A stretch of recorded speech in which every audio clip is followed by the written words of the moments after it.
Le journal du soir avec Jean-Jacques Aldadé. Bonsoir à tous, bienvenue dans votre édition du journal du soir. Au sommaire, l'Église catholique au cœur des réalités de la mobilité humaine avec la pastorale des migrants du diocèse de Grand-Bassam qui a célébré la journée internationale de l'aviation civile avec les travailleurs de la plateforme aéroportuaire. Ils ont été invités à approfondir leur relation avec Dieu qui les rejoint dans leur milieu professionnel. À l'approche des échéances électorales de 2025, des fidèles chrétiens ont décidé de confier la Côte d'Ivoire à Dieu en priant pour la repentance du pays et de ses habitants. Une initiative du groupe d'intercession prophétique Saint Jean-Paul II. L'Église fait mémoire aujourd'hui du martyre de Sainte Lucie, dont l'histoire pour le pape François nous éduque à la compassion. Des précisions dans ce journal. Merci de vous informer sur Radio Espoir. Comme annoncé en titre, la journée internationale de l'aviation civile se tient tous les 7 décembre et l'Église catholique se fait présente auprès des acteurs de ce secteur à travers sa pastorale des migrants. Cette journée a été célébrée dans le diocèse de Grand-Bassam le mardi 10 décembre dernier à 12h à la salle de recueillement de l'aéroport international Félix Houphouët-Boigny à Port-Bouët au cours d'une messe qui a réuni les travailleurs de la zone aéroportuaire. Cette célébration a été présidée par le père André Gérard Angoua, vicaire épiscopal du secteur pastoral de Port-Bouët, représentant Monseigneur Raymond Awa et en présence des 2 prêtres responsables de la pastorale des migrants, les pères Joël Sosten Boni et Ange Wilfried Kouao. Disant l'homélie, le vicaire épiscopal de Port-Bouët a rappelé que Dieu aime personnellement chaque être humain et que chacun fait son expérience particulière avec Jésus-Christ en vue de son salut. Le père André Gérard Angoua a expliqué aux travailleurs de la zone aéroportuaire que leur rencontre de prière en toute fraternité dans la diversité de leurs entreprises est une occasion d'approfondir leur relation avec Dieu qui les rejoint même dans leur milieu professionnel pour leur apporter son soutien à travers cette présence de l'Église à leur côté.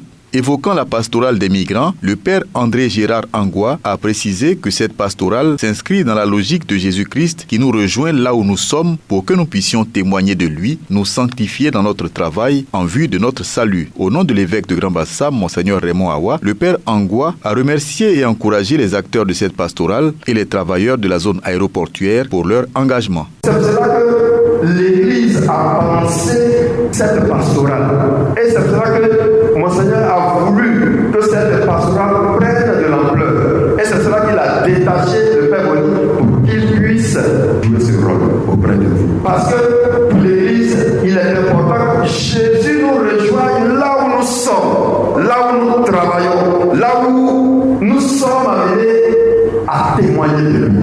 Jésus va à la recherche de cette brebis dispersée par le travail, pas par autre chose, dispersée par le travail, et il nous rejoint. Pour que, en te rejoignant, là où tu es amené à travailler, tu puisses témoigner de lui, tu puisses avoir le salut, tu puisses te sanctifier dans ce que tu fais. Alors, c'est une grâce et une bénédiction. Alors, donc, on va demander à Jésus au cours de cette célébration eucharistique de ne pas regarder nos égarements, de ne pas regarder nos faiblesses, mais de nous rejoindre là où nous sommes, qu'il fasse chemin avec nous et que nous aussi un jour on puisse bénéficier de ça. C'est ça l'objectif. Que je sois prêtre, que je sois évêque, que je sois pas. L'objectif, c'est que demain je bénéficie de ça. Et c'est cela que nous travaillons tous. Le prêtre n'aura pas le salut parce qu'il est prêtre. Il est prêtre, mais il aura le salut s'il se donne à Jésus. Également chacun d'entre nous. Alors que le Seigneur pour nous prions ce jour, qu'il nous fortifie et que nous prenons conscience de son amour pour nous. Amen. Amen. Pendant la messe, chaque entreprise engagée dans cette pastorale a fait une offrande particulière en procession et s'est faite bénir par les aumôniers. Le père Joël Sosten Boni a présenté cette pastorale en rappelant sa mission et en relevant son organisation à travers les départements qui la constituent, notamment la zone aéroportuaire, les routes, la pêche, la diaspora et cette nouvelle dimension qui sera mise en œuvre cette année qu'est le tourisme et l'hôtellerie, dont il a présenté le responsable de la coordination, M. Amako Alain Lucien. C'est dans ce sens que pour cette année, en plus des sections de la diaspora, de la pêche ouverte l'an dernier, nous ouvrirons la section tourisme et hôtellerie. Le coordinateur, il est là parmi nous, M. Amako. Donc, M. Amako est le coordinateur de la section tourisme et hôtellerie. Il est membre de la chaîne d'hôtels Samandia Group. Le père Joël Sosten Boni a révélé la thématique de l'accueil de l'autre qui guidera la pastorale diocésaine de la mobilité humaine et a rappelé aux acteurs de ce département leur devoir de contribuer également à la construction de la future cathédrale du diocèse de Grand Bassam. Nous accentuerons, frères et sœurs, notre présence auprès de toutes les structures, notamment de la Sodexam. Par ailleurs, l'âme de notre diocèse étant portée par la flamme de la construction de la cathédrale, nous ambitionnons élever notre contribution qui l'an dernier était de 531 000 francs. Et cela, frères et sœurs, c'est main dans la main que nous pourrons le réaliser. Vos contributions, offrandes et dons divers aideront la pastorale à remplir efficacement sa mission ici et ailleurs. Le père Joël Sosten Boni a remercié le père André Gérard Angua, représentant l'évêque de Grand Bassam et tous les acteurs de la pastorale diocésaine des migrants. Il a présenté l'équipe qui collabore à cette pastorale. La chorale Notre-Dame de la Lorette de la plateforme aéroportuaire a été bénie et encouragée pour son premier anniversaire d'existence. Les pères responsables de la pastorale des migrants ont remercié ces bénévoles de la zone aéroportuaire qui aident de bon cœur et avec foi les autres à prier aux messes hebdomadaires de 12 heures à la salle de recueillement de l'aéroport Félix Houphouët-Boigny. Aujourd'hui est un jour à graver en lettres d'or dans nos mémoires parce que très exactement l'an dernier, à la même date, nous baptisions notre chœur, notre chorale, Notre-Dame de Lorette. Et aujourd'hui, c'est la fête patronale.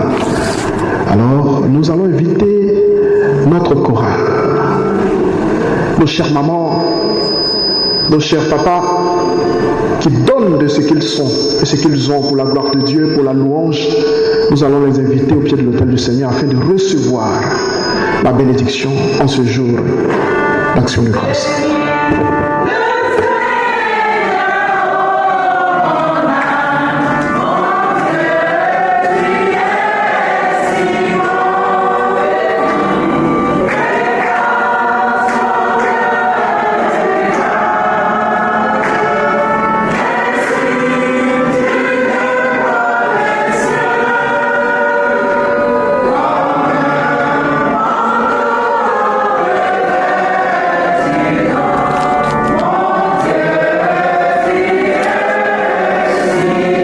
Nous acclamons nos chères mamans qui ne ménagent aucun effort. Chaque mardi, et quand besoin, elles sont présentes. Malgré tout, malgré le temps, elles sont là. Chères mamans, merci pour ce que vous faites au nom de toute la pastorale. Que le Seigneur vous comble de ses bénédictions. Le père André Gérard Angua a béni ceci. A béni les acteurs de la pastorale des migrants et particulièrement les travailleurs de la zone aéroportuaire et les a envoyés en mission pour la nouvelle année pastorale 2024-2025. Rappelons que le thème de la 80e journée internationale de l'aviation civile est au niveau universel un ciel sûr, un avenir durable. Les travailleurs de la zone aéroportuaire se retrouvent tous les mardis à midi pour leur messe hebdomadaire qui se tient à la salle de recueillement de l'aéroport Félix Houphouët-Boigny, précisément au fret.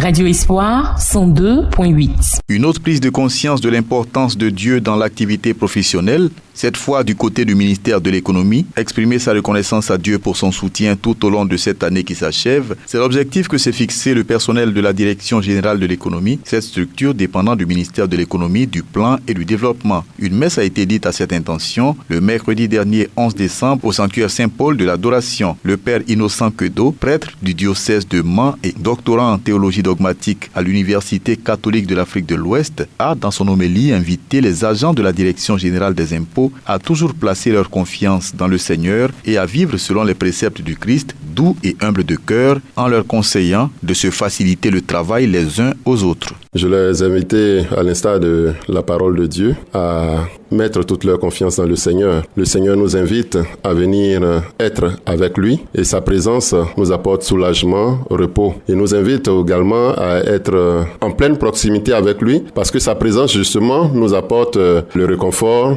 nous permet aussi de supporter les coups de la vie. Avec Jésus, nous serons plus forts et sa présence dans dans nos vies, nous booste davantage et est source d'énergie, de grâce pour que nous puissions avancer sur le chemin de la vie chrétienne. Si le Christ lui-même nous invite à venir déposer notre fardeau, à venir prendre son joug, il ne faut pas que nous aussi nous soyons nous-mêmes des fardeaux pour les autres. Donc je leur ai demandé aussi d'être doux et humble de cœur, comme le Christ l'a dit. Il faut favoriser un climat de convivialité, un climat de responsabilité, mais aussi un climat de paix, d'entraide, de solidarité, qu'ils se facilitent le travail les uns les autres et qu'ils puissent avoir du succès dans ce qu'ils entreprennent. Père Innocent Quedo du diocèse de Mans, étudiant à l'UKO UUA. Au cours de la messe, le personnel présent a reçu les bénédictions de la part du Seigneur et a déposé une gerbe de fleurs aux pieds de la Vierge Marie. Hervé Ncho est le président de la cellule de coordination Sainte Famille de la Direction générale de l'économie. Pour lui, il était important de venir dire merci au Seigneur qui les a soutenus durant toute l'année et aussi lui confier l'année à venir. Il en a profité pour dévoiler le programme d'activité de cette cellule de coordination Sainte Famille de la Direction générale de l'économie. Nous sommes des chrétiens et nous savons que le premier travailleur, c'est le Christ. Et donc chaque année, nous avons 2 messes. Une messe de rentrée, au cours de laquelle nous confions nos différentes activités et nos différents responsables et même nos différentes familles à la protection du Christ qui nous a assistés durant donc tout le temps. Et aujourd'hui, il était donc important pour nous, à l'image du seul lépreux qui est revenu sur les 10, dit merci au Seigneur. Il était donc important pour nous de venir dire merci pour toutes les grâces reçues. Nous avons eu une année difficile. Nous avons perdu des collègues. Nous avons des malades. Nous avons certains collègues qui vont à la retraite, mais Dieu nous fait la grâce d'être sur pied, d'accomplir nos tâches jusqu'à aujourd'hui. Il est donc important pour nous de venir lui dire merci. C'est tout le sens de cette messe d'action de grâce qui a réuni l'ensemble du personnel de la Direction générale de l'économie. Je pense que nous sommes en famille et il est important pour nous d'être dans la présence du Seigneur. Et donc nous allons déjà penser l'année qui vient, l'année 2025. Je voudrais donc anticiper pour vous dire que nous avons notre messe de rentrée prévue pour se tenir le 13 janvier 2025. Et puis au cours de l'année 2025, nous avons une action caritative qui permet d'apporter un peu de ce que nous avons pu collecter avec le Christ à nos frères et sœurs qui sont dans le besoin. Hervé Ncho, président de la cellule de coordination Sainte Famille de la Direction générale de l'économie, du ministère de l'économie, du plan et du développement. Un compte rendu de Jean-Gérard Merlin.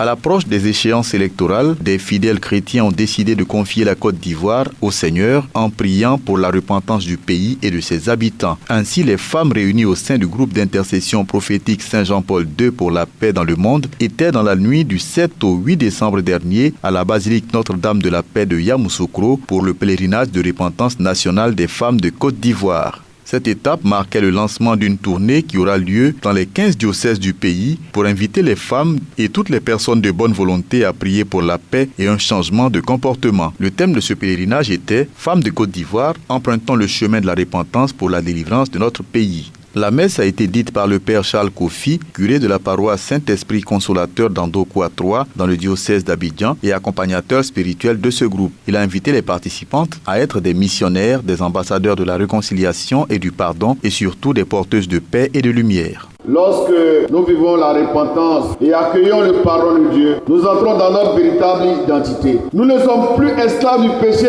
ou prisonniers de notre passé. Nous sommes héritiers de la grâce, prédestinés à vivre dans la louange et à la liberté. Dieu veut que nous compreniez ceci. Vous avez été créés pour refléter sa gloire. Mais cela commence par un cœur purifié, une vie transformée par l'amour et le pardon. Vous êtes appelés à être des ambassadeurs de la réconciliation, des porteurs de paix et de lumière. Nous vivons dans un monde en feu. Les hommes et les femmes sont engagés dans une lutte effrénée pour les biens matériels. La course au pouvoir, à la gloire et à la voix. Et tous les moyens sont utilisés pour parvenir à leur fin. Mes chers frères et sœurs, la parole de Dieu de ce jour est une invitation pressante. Repentez-vous et déposez vos fardeaux à la croix. Accueillez le pardon de Dieu et pardonnez à ceux qui vous ont blessés. Revêtez votre identité d'enfant bien-aimé et marchez dans la gloire de Dieu. Vous qui êtes venus, c'est vous que le Seigneur a appelé ici, dans cette basilique, pour prier pour la repentance et le pardon de Dieu dans ce pays. Revêtez votre identité d'enfant bien-aimé et marchez dans la gloire de notre Dieu. Ce chemin de repentance et de pardon est un chemin de liberté, un chemin de lumière, un chemin de gloire. En cette période de l'Avent, préparons nos cœurs à accueillir pleinement Jésus-Christ, le Prince de la paix, celui qui vient pour nous restaurer. Pour Delphine Varlet, responsable du groupe d'intercession prophétique Saint-Jean-Paul II pour la paix dans le monde, il faut que chaque femme en particulier se lève et se batte réellement pour la rémission des péchés de la Côte d'Ivoire au moment où les élections, surtout présidentielles, approchent à grands pas et où le ciel s'assombrit dans le pays. Nous l'écoutons. Quel est ce pays où l'amour a disparu? Ce soir, c'est de ce qu'il est question. Il est question de demander pardon au Seigneur. Non, nous ne voulons pas nous taire. Nous voulons avouer nos fautes aussi, la faute de la Côte d'Ivoire. Dire que dans notre justice, l'innocent est sacrifié sur la table de l'argent et de la corruption. Nous voulons dire ici, reconnaître que notre pays est devenu la capitale de la drogue, que nos enfants, nos époux se droguent. Nous voulons confesser ça ici. Nous voulons confesser que nos diplômes sont faux. Frères et sœurs, le péché est mortel, mes sœurs. Nous sommes ici pour demander pardon au Seigneur. Méditons un peu les élections 2025 qui arrivent. Regardons un peu l'atmosphère politique. Regardez déjà la violence. Quel est ce pays où on ne se respecte plus, où on ne fait que s'insulter, où une partie de la population au dehors, en exil? Quel est ce pays où l'immoralité est passée dans la culture? Quel est ce pays où nous sommes dans les doubles appartenances? On se dit chrétien, la journée et la nuit, nous sommes dans autre chose. L'envie, la jalousie, même dans l'église. C'est la Côte d'Ivoire.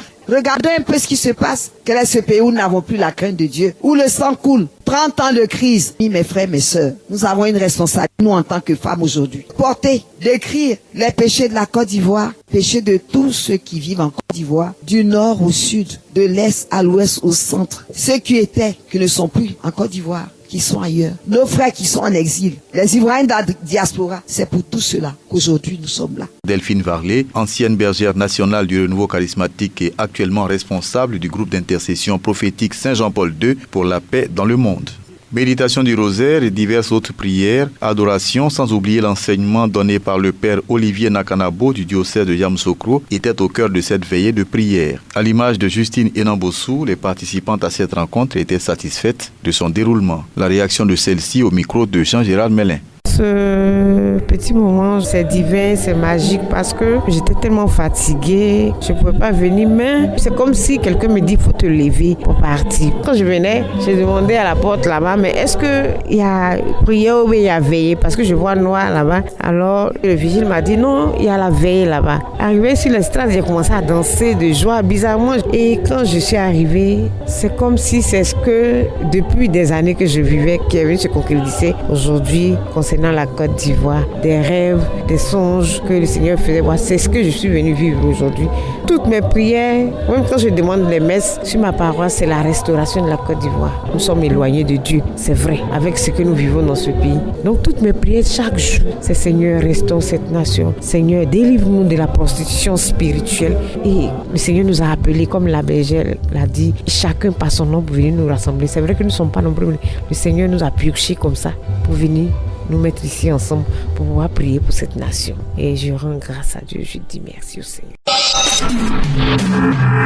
Radio Espoir 102.8. Dans une lettre adressée à l'archevêque métropolitain de Syracuse, Monseigneur Francesco Lomanto et la communauté archidiocésaine, à l'occasion de la translation temporaire du corps de Sainte Lucie. En effet, chaque 13 décembre, l'Église catholique célèbre la fête de Sainte Lucie de Syracuse. Le martyr de la sainte patronne de l'Église de Syracuse nous éduque aux pleurs, à la compassion et à la tendresse, souligne le pape François aux chrétiens. Dans une lettre, le successeur de Pierre note les vertus confirmées par les larmes de Notre-Dame à Syracuse. Ce sont des vertus non seulement chrétiennes mais aussi politiques. Elles représentent la véritable force qui construit la ville. Elles nous redonnent les yeux pour voir la vue que l'insensibilité nous fait perdre dramatiquement. Et combien il est important de prier pour que nos yeux soient guéris, souligne le pape François en ce jour qui commémore le martyre de Sainte Lucie, invoquée contre les maladies des yeux et les hémorragies et considérée comme la sainte patronne des opticiens, des malvoyants, des ophtalmologistes, entre autres.